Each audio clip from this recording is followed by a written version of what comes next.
அஸ்ஸலாமு அலைக்கும் வரஹ்மத்துல்லாஹி வபரகாத்துஹு. கவனக்குறைவால் ஏற்படும் விளைவுகள். அப்துல்லாஹ் இப்னு அம்ர் ரதியல்லாஹு அன்ஹு அவர்கள் அறிவித்தார்கள், அல்லாஹுடைய தூதர் ஸல்லல்லாஹு அலைஹி வஸல்லம் அவர்கள் கூறினார்கள், அல்லாஹுவிடம் கேட்டால் பதிலளிக்கப்படும், ஏற்றுக்கொள்ளப்படும் எனும் உறுதியுடன் பிரார்த்தனை புரியுங்கள். நிச்சயமாக அல்லாஹ் கவனக்குறைவாக கேட்பவரின் பிரார்த்தனைக்கு பதில் தரமாட்டான். இந்த செய்தி அஹ்மது என்ற நூலிலே 6655 என்ற எண்ணிலே பதிவு செய்யப்பட்டிருக்கிறது. எந்த சூழ்நிலையிலும் எந்த ஒரு காரியத்தையும் கவனக்குறைவாக செய்துவிடக்கூடாது என்று இஸ்லாம் வழிகாட்டி தருகிறது. கவனக்குறைவால் ஏற்படுகின்ற விளைவுகள், அதனால் ஏற்படக்கூடிய பாதிப்புகள் குறித்து குர்ஆனும் பல இடங்களிலே பேசுகின்றன. கவனக்குறைவாக செயல்படுவோராக இருக்கக்கூடாது என்று வேதமறை குர்ஆன் எச்சரிக்கையும் செய்கின்றது. நீங்கள் கவனக்குறைவாக செயல்படுகிறீர்களா? அப்படி ஒருபோதும் இருக்காதீர்கள்.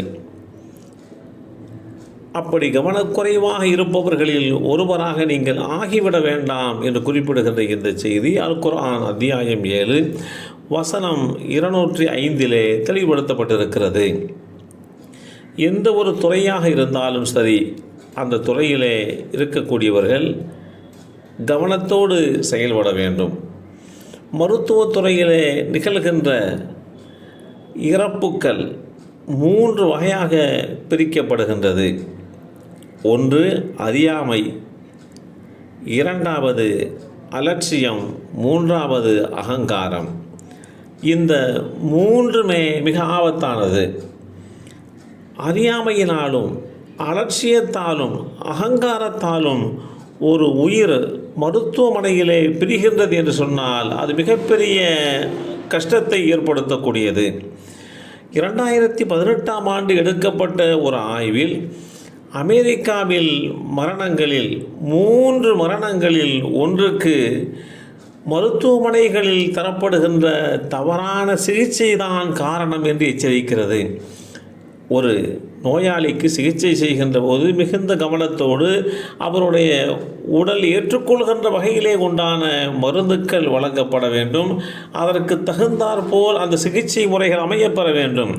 அப்படி இல்லாத பட்சத்திலே, அதில் கவனக்குறைவு ஏற்படுகின்ற பட்சத்திலே அந்த நோயாளி மரணத்தை தழுவிவிடுகிறார். பெரும்பான்மையான மருத்துவமனை மரணங்களில் அவசர சிகிச்சை பிரிவில் நடக்கின்ற பல விஷயங்கள் பங்கு வகிக்கின்றன. மருந்து ஒவ்வாமை, இது சுமார் 36% சாத்தியமாக இருக்கக்கூடிய ஒன்று.